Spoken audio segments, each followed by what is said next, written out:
I just want to do what I'm hoping is a quick vlog, and yes, the hair's pink, Halloween.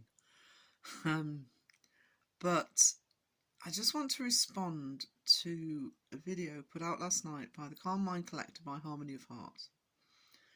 This is a channel I've been subscribed to for a long time. It's popped up on my feed yesterday. Talking about the harmful impact of debunkers on paranormal content creators. Now, I was going to do a full video on this, but I'm pretty sure that it's going to get done, probably by Beardo, I'm guessing. So I just want to give a quick response to parts of this. Now, the main gist of this was about mental health, which is a lot of what is concentrated on by that channel. But also looking at basically inferring that it's okay to, just do videos for entertainment purposes only. And yes, it is okay to do video for entertainment purposes only, but far less of them are admitting to it than you're actually saying, Rob, okay? Far less. Yes, Yasko is finally putting that on his videos, and, fair play to him, better late than never. But many of those large channels will die on the hill that they're real. Many of them will. Even if they've got entertainment in the fine print that you can barely find on the channel, they will argue till they're blue in the face that they're real.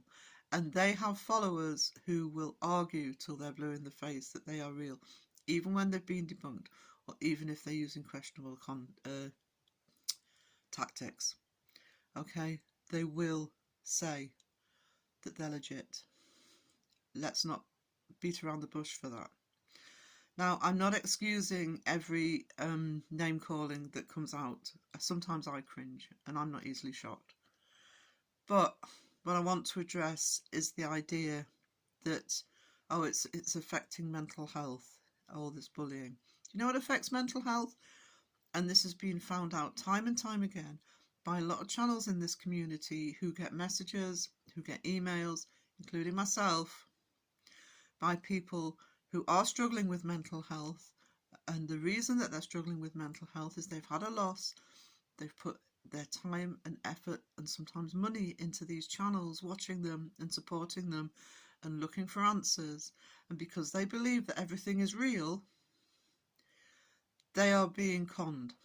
Okay, I'm just not gonna beat around the bush here. They're being conned.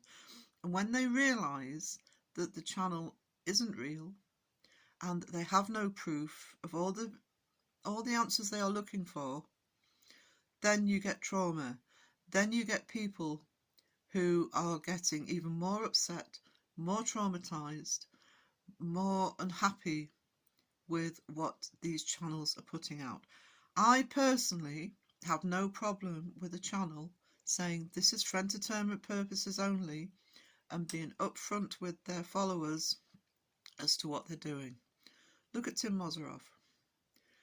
Really successful channel. It says right at the beginning it's for entertainment purposes only, and his videos are really good and they're really scary. And yes, it's fun, it's adrenaline, it's horror.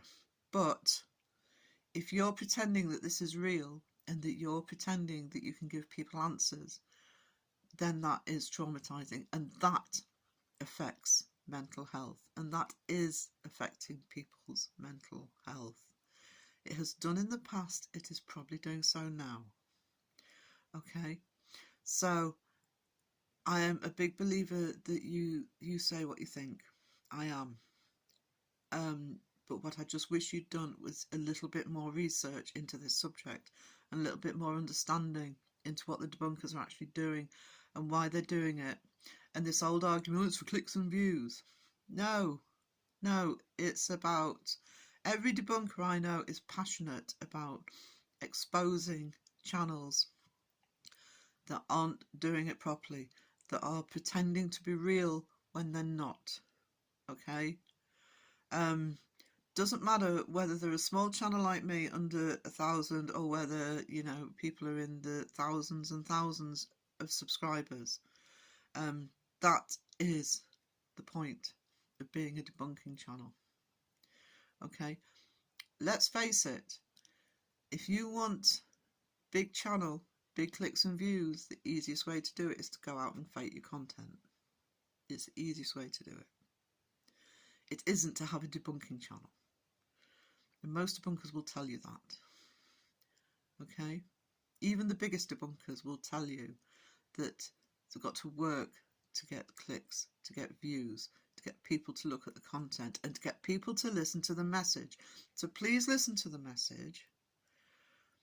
Please listen to those who have experience. Listen to the subs. I put a video out a few months ago where I asked people what they got out of the debunking community.